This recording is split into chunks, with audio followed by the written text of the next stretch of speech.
มีอย่างเนาะโจของเสื้อมาดอยู่มีอย่างไปดีทุกคนวันนี้นะได้ของฝากของต้นเฮใส่จากเราปอน้องสายเอามาให้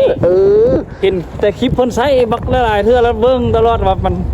ที่มันโล่มันขาวเลยสีแดงสบายดีเด้อนี่อันนี้ก็เป็นสินค้าของพ่อค้าโลบอกต่อมาฮอดรัสเซียแดดหนาวทุกคนปรับสิวปรับฟ้านะเอาลองเบิ่งเทียบจะไหนเทียบมาแล้วบ่ละตุกน้ำตุกนี้มันมันจะปราบให้บ่สิวกับฟ้านี่ลองสุดๆเลยมื้อนี้นะจัดไป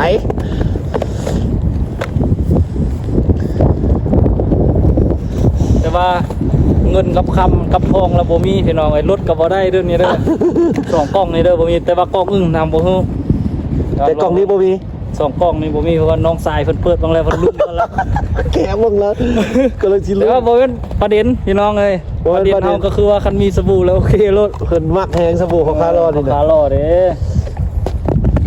ติดตามจะโดนแล้วหาก็สิได้เห็นพี่น้องเอ้ยใช่เพิ่นคุมสั่งอยู่เพิ่นเมื่อบ้านบ่ได้เนาะเพิ่นสั่งบ่ได้เมื่อบ้านคาร์ลใช่เพิ่นใหม่ๆโคจักตัวใดปราบสิวปราบฟ้าบ่ฮู้พี่น้องเลยแต่ว่าสิรอมึง2ก้อนรถนี่นะป้อใส่โอ้ไปไม่อยากเอาในฝนว่าหิมะเนาะบรรยากาศสดๆเลยพูนตุกน้ำตั้งเลยพูนนั่งอยู่นี่บ่นั่งอยู่นี่เอาตุกน้ำมา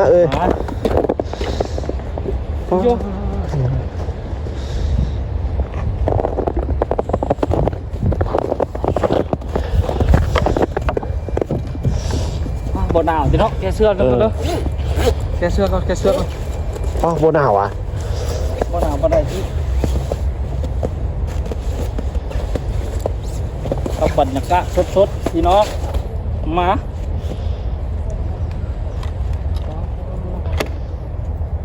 น้องสายเพิ่นฝากมาให้เด้นี่น่ะเอาไปล้างให้เบิ่งเลยเด้อเพิ่นว่า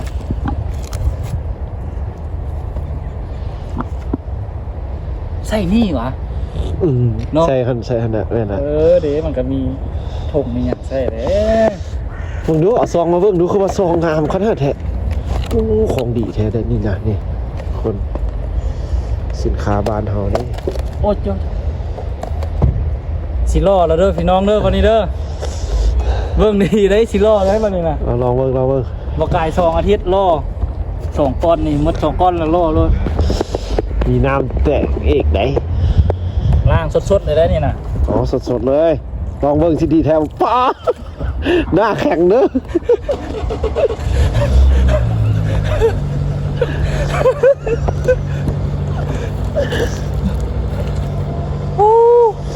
เย็นบ่จนแดงอันตรายอดน้ำนี่พี่น้องเอาน้ำต้มมามื้อน่ะ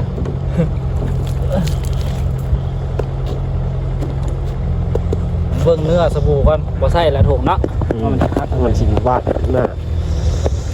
ฟองดีเลยอ้าวไม่ยังท้องวะอันนี้น่ะโมเมนต์วะขี้คันท้องเลยบ่เอาได้เนี่ยน่ะคันท้องเลยน่ะโถล่อเลยบัดนี้เนาะตัดไป2 ทิศรอดได้เนี่ยน่ะปราบสิวกับปราบฟ้าว่าตัวนี้เฮ้ยปราบยังเอาออกเป็นปอดเป็นอย่างนี้เลยพี่น้องมันฟองดีไหนอีกประมาณ2 ทิศแล้วมาท่าเบิ้งมันสิป้าไปบอซิวกับผ้าได้เลยขักไทยได้เนาะเป็นยังไงหาละขักไทยวะขักเลยนุ่มๆเลยมันต้องใส่ละลายได้เนาะใส่ได้หลายโลดเอามันขาวมาเดียวโลดบ่ดีแท้สบู่นี่นะแบบเขาใส่หลายเลย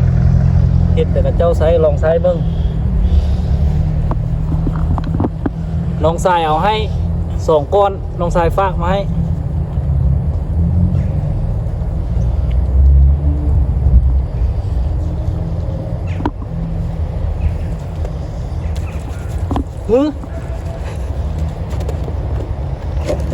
พักบัตรนี่ครับ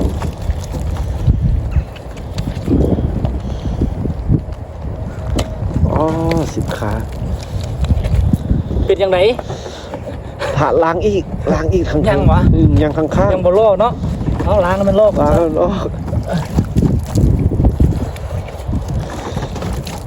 ป้าแล้วเนียนบ่ละเป็นแบบรูปบนมึนๆบ่คักอะไรนี่นะโอ้คักแท้ จัดไปผ้าหิมะกับพอดีลงคนบรรยากาศใดขนาดวันนี้นะ อย่างว่าตกอันนี้ว่าลมเนี่ยปกติลมนะเนาะ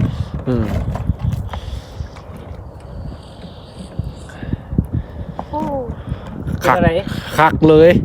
คักเลย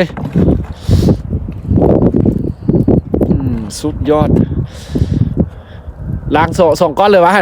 เอาก้อนเดียวทีใส่กล้องหันจับกล้องขึ้นวางไว้เตียงมึงดู เพิ่นเอามาให้2ก้อนโอ้หนาวแล้วเริ่มหนาวแล้วสั้นแล้ว คลิปนี้น่าจะไปฮอตลาวแหละคลิปนี้นะฮอตพี่น้องใครที่ใส่อันสบู่อันพอคารออยู่อาจจะฮู้แหละว่า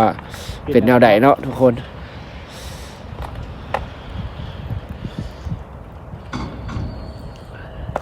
กลิ่นหอมเลย หอมไหม กลิ่นหอมเอาจังไดกะย่าเด้ออีก2 อาทิตย์เรามาเจอกัน 2 ก้อนเลย 2 อาทิตย์2 อาทิตย์2-3 อาทิตย์น่าจะเมื่อแล้วเนาะไปพอสำนี้แหละบายบายอีก2 อาทิตย์เจอกัน 2 อาทิตย์มาเบิ่งอีก ก็สำไหน ใส่กล่องกันเบิ่งดู นี่ของแท้ได้นี่นะของแท้ได้นี่นะ ของแท้แท้ ของแท้ๆแล้วนี่นะนี่สดๆแล้วนี่นะ เอาฝากหาไอ้บ่อยเด้อสบู่เจ้ามาฮอดพี่เด้อไอ้บ่อยเลยคือว่าใส่สบู่อยู่พี่เด้เหตุเหตุการณ์อยู่พี่ดินแดนหนาวรัสเซียเด้อตอนนี้นะ เรียกเมื่อยกันเนาะ บรรยากาศอยู่รัสเซียเพิ่นยังติดใจเพราะว่าเพิ่นเคยใส่อยู่ในลาวเนาะแล้วเพิ่นมาอยู่พี่แล้วเพิ่นสนใจอยากใส่อีกเพราะว่าหน้าเพิ่นมันออกสิวเนาะออกสิวออกฝ้าแล้วเพิ่นอยากใส่แล้วมันหาซื้อยากได้แล้วก็เลยมีคนมาทางนี้แล้วเพิ่นก็ฝากกันมาให้ แล้วก็มาลองรีวิวเบิ่งว่าสิดีแท้บ่ว่าอยากรีวิวแบบบรรยากาศสดๆอยู่ สดเลยนี่นะเครื่องก็สด รัสเซียเลยเมืองแต่รถนี่แหละ ไป หนาวแท้หนาวจริง เมืองหนาวของแท้ของจริงมาฮอตที่แท้เอาไป เข้าห้องหนาว สดชื่น สดชื่น สดชื่นบอกเลยบอกได้คำเดียวสดชื่น โอ้เบิ่งบรรยากาศเนาะสุดๆบรรยากาศรอบๆ